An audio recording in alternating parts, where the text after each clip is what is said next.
Shalom, gente. Tem um reflexo do sol ali. Eu aqui toda empacotada.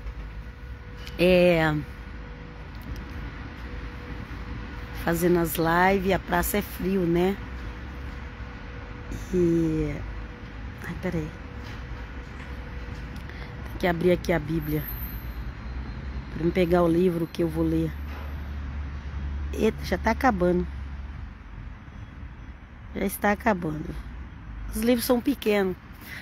Alguns livros profeta que eu estou fazendo são pequenos e também as cartas, essas cartas mais do final do apóstolo Paulo, elas são menores. Ok? Então, com a graça de Deus, vamos aqui fazer a leitura de 2 Tessalonicenses, que é maravilhoso essa carta. Depois que eu estou lendo ela aqui, que eu estou aprendendo tanta coisa sobre a volta de Cristo, que as pessoas não analisam e fica já colocaram tanta data para o Senhor Jesus voltar e não voltou. É claro, gente, nem templo Israel tem. Como é que vai cumprir as profecias bíblicas para a volta de Cristo? Tem gente que acha que não vai ser construído templo Israel, mas o próprio apóstolo Paulo falou que o inimigo ia sentar no templo de Deus. Ok? Ali atrás, gente, sabe o que é? Um prédio que está construindo, viu? Olhando assim, é meio estranho, né? Ali atrás de mim, mas é um prédio que está construindo. Então, vamos ler aqui com a graça de Deus. Que o Senhor nos ajude, que o Espírito Santo nos dê entendimento aqui, ok? Olha, gente, olha o chão. O chão tá um tapete de folha. Nessa época do ano. Vamos começar 2 Tessalonicenses. Hoje o capítulo 3. Que o Eterno Deus nos abençoe nessa leitura. O capítulo 2, ele deixa muito claro sobre a volta de Cristo. E você leia e acompanhe as lives. Aqui você vai entender, ok? Tem pessoa que eu vou dizer que Jesus está voltando, ela não acredita. Precisa conhecer mais a Bíblia, né? Mas fulano falou que ia vir, não veio. Por quê? Porque o templo foi destruído no ano 70. Quando Paulo escreveu as cartas, ainda tinha templo, mas ele foi destruído. E como é que o homem do pecado vai sentar no templo? Aí vem as pessoas dizendo que é a igreja, falando que é os crentes. Não, gente, não é não. Se liberta. Lê a Bíblia direito. Vamos lá? Quando Paulo está falando do templo, ele está falando Israel, Jerusalém. O templo mesmo. Eu acredito que ele vai ser construído em breve. Nós já estamos na última geração, todo mundo já crê nisso. E eu também. Vamos nos preparar, Jesus está voltando. Olha o reflexo do sol. Depois eu pego esses reflexos. Acho que vou ter que virar aqui, gente. Vou ter que virar aqui um pouquinho para. Mas vamos lá. Por fim, olha só, já demorei tudo isso para começar a leitura. 2 Tessalonicenses 3, começando o versículo 1. Por fim, irmãos, orai por nós. Então, depois dele explicar tudo ali, gente, tudo ali sobre a volta do Senhor Jesus, capítulo 2, que é muito importante. Quem vai fazer doutrina aí, não leve em consideração o capítulo 2 de Tessalonicenses, o capítulo 5 de 1 Tessalonicenses, capítulo 15 de Coríntios e tantas outras, não vai saber explicar direito sobre a volta de Cristo. Vamos lá. Não é só a volta de Cristo, é o arrebatamento, é a transformação dos que estiver vivo, tudo isso. Vamos lá. Por fim, irmãos, orai por nós, para que a palavra do Senhor se propague e seja estimada, tal como acontece entre vós. Okay? E eu vos peço, se você está assistindo meu vídeo, ore por mim, para que eu tenha o entendimento do Senhor e para que essa palavra que é pregada aqui vá também para os 4 cantos da terra, para onde tem língua portuguesa, ok? Por fim, irmãos, orai por nós para que a palavra do Senhor se propague e seja estimada tal como acontece entre vós. E para que sejamos livres dos homens perversos e maus. Mas o Senhor é fiel e ele há de vos dar força e vos preservar do mal. Amém, Senhor. Preserve o corpo de Cristo do mal, preserve nós do mal, Senhor. Quanto a vós, temos plena certeza no Senhor de que estareis cumprindo e continuareis a cumprir o que vos escrevemos. Que o Senhor dirija os vossos corações para o amor de Deus e a paciência de Cristo.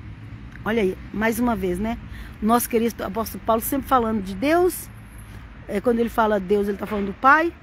Ele sempre ali falando de Deus e sempre falando de Cristo. Por quê? Porque tem a pessoa do Pai e a pessoa do Filho. Mas tem gente que está fazendo doutrina e negando isso. Ok? Sempre o apóstolo Paulo fala. E também tem o Espírito Santo que o apóstolo Paulo também fala. Os apóstolos. Não só ele, mas todos os apóstolos. Sempre falam do Pai, do Filho e do Espírito Santo. O Senhor Jesus também falou. E tem gente negando. Vamos para lá, vamos continuar a leitura. Que o Senhor dirija os vossos corações para o amor de Deus e a paciência de Cristo. Intimamo-vos, irmãos, em nome de nosso Senhor Jesus Cristo, que eviteis a convivência de todo irmão que leve vida ociosa e contrária à tradição que de nós tendes recebido. Okay? Então, a igreja de Cristo, ela tem uma tradição a ser seguida. Ela tem uma tradição. Okay? Tem a tradição que os apóstolos passou para a igreja. Okay? Então, sabe o que ele diz? Afaste dessas pessoas que têm vida ociosa.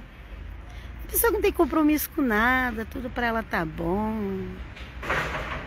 Sabe? Ela aceita tudo. Ela diz que tudo é de Deus. Não tem discernimento, entendeu?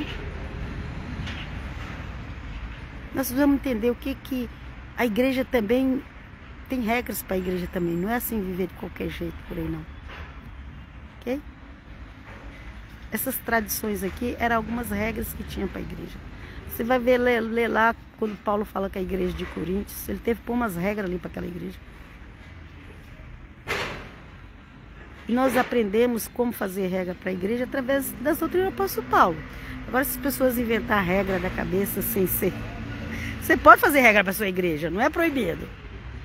Mas observa as regras do apóstolo Paulo, ok? Ora ao Senhor. Pede ao Espírito Santo para dar direcionamento. Porque, gente, tem coisas estranhas por aí, no meio das igrejas, ok? Vamos lá.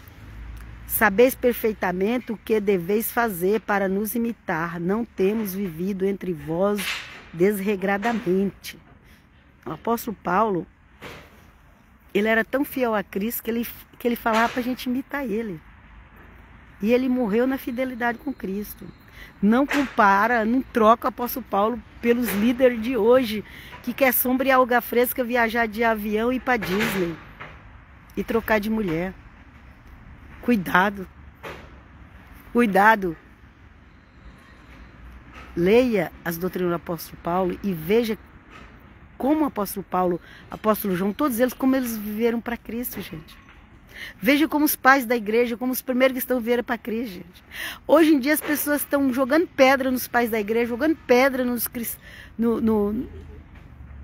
nos cristãos do início da igreja e estão abraçando a prosperidade, a viajar, sentar na mesa do rei, aquilo que Daniel rejeitou, os crentes hoje estão abraçando e agarrando. Liberta-nos, Senhor, em nome de Jesus. Vamos continuar a leitura? Nem temos comido de graça o pão de ninguém, mas com trabalho e fadiga labutamos noite e dia para não sermos pesada a nenhum de vós. Olha aí como Paulo era, gente.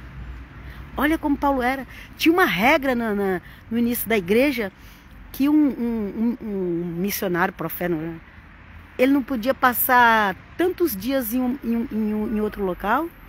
Ele não podia passar... Tinha o dia X dele passar no local, o dia X dele passar na casa de alguém. Tinha regras. Ele não podia pregar cobrando. Gente, isso aí está tudo errado. Socorro, Jesus. Gente, quem está cobrando para cantar, para louvar a Deus, né? que está cobrando para louvar a Deus. Você pode, a pessoa vai precisar de ajuda, você vai ajudar ela, a igreja vai ajudar ela, vai pagar a passagem, vai dar um hotel para ela hospedar, vai dar um dinheirinho para ela do tempo que ela gastou ali. Isso não é errado. Mas a pessoa estipular valores. Eu só vou lá se for por 20 mil, por 30 mil, por 50 mil.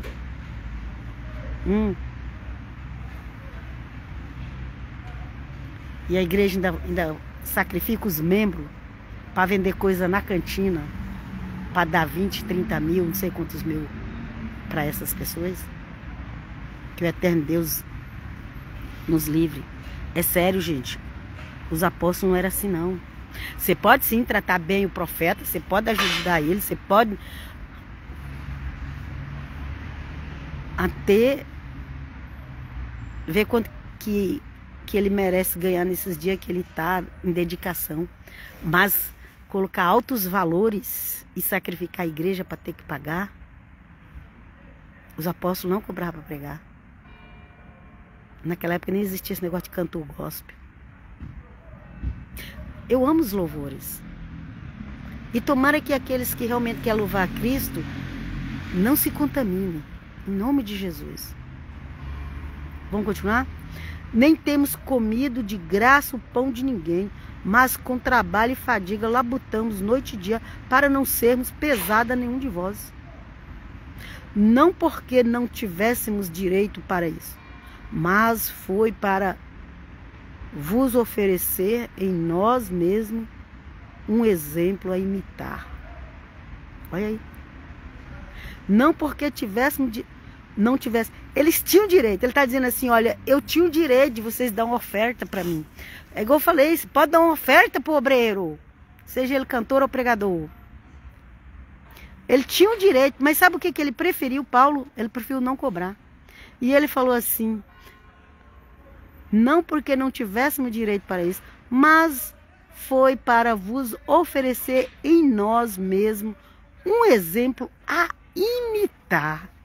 Então é isso que você tem que imitar, o apóstolo Paulo. E aqui fala assim, aliás, quando estávamos convosco, nós vos dizíamos formalmente, quem não quiser trabalhar, não tem o direito de comer. É forte, gente. Eu vou parar por aqui. Versículo 10, eu vou parar. Aliás, quando estávamos convosco, nós vos dizíamos formalmente, quem não quiser trabalhar, não tem o direito de comer. Gente, tinha aqueles que trabalhavam pregando o evangelho, como o apóstolo Paulo, que onde ele chegava, se tivesse algum serviço ali para ele fazer, ele fazia para ele ganhar o sustento diário dele. Ele não ficava... Às vezes ele pedia para as igrejas arrecadar oferta, mas para levar para as outras igrejas que estavam precisando. Gente, aí como é que vocês querem que eu troque o apóstolo Paulo por esses pregadores de hoje? Que Deus abençoe esses pregadores de hoje, mas que eles não sejam mercenários. Nem pregador, nem cantor gospel. Não seja um mercenário. Não cobre além do que realmente é o valor. Do que realmente ele precisa para o sustento dele. Do que realmente... Entendeu? Eu já vi tantos missionários, tem muitos pastores honestos, graças a Deus. Eu já vi pastores que eles passaram fome lá. Quer dizer, eles não passaram fome porque Deus não deixou. Mas eu já vi pastores, homens honestos de Deus, que eles tinham um bom emprego e Deus falou, larga o emprego, vai viver da minha obra. E eles tiveram que largar o emprego, gente, e viver literalmente pela fé. Orar com a panela vazia e Deus mandar alguém lá levar uma compra. Tem um monte de pastores assim. Mas isso, nos dias de hoje, ninguém quer mais isso não. Às vezes a pessoa ela até começa assim, orando para alguém levar uma compra para ela. Às vezes ela até começa assim pela fé e Deus manda mesmo. Só que depois ela vai ganhando dinheiro, vai ganhando dinheiro. Aí ela fica naquela ambição só de ganhar de ganhar, de fazer isso, e acaba se aparecendo, e acaba ficando famoso, e aí deixa a arrogância, o orgulho entrar. Por isso que as famílias estão sendo destruídas, até no meio evangélico, porque eles estão colocando a fama acima, tá colocando o dinheiro acima, e não é isso que Deus quer. Vamos seguir o exemplo do apóstolo Paulo. Você conhece um pastor, pergunta para ele se ele segue o exemplo do apóstolo Paulo. Você quer ser pastor, você quer ser obreiro, você leia o apóstolo Paulo, siga o exemplo dele. Porque nós vamos ter que dar conta para Deus do que a gente fizer aqui. E ai daqueles que estiver enriquecendo ilicitamente com a palavra de Deus. Que o Eterno nos abençoe. Em nome do Pai, do Filho e do Espírito Santo. Siga as minhas redes sociais no YouTube, Bíblia Diária Helena. Na página do Facebook, Bíblia Diária Helena. Perfil Frases, Helena Frases do Facebook. Mas acima de tudo, leia as cartas do apóstolo Paulo. Ficam todos na Shalom até qualquer hora. Jesus está voltando, prepare-te. E quem não estiver pronto, não vai com ele. Ajuda-nos a estar pronto, Senhor. Eu preciso também ficar pronta, me ajuda, Senhor. Em nome de Jesus, amém. Paz.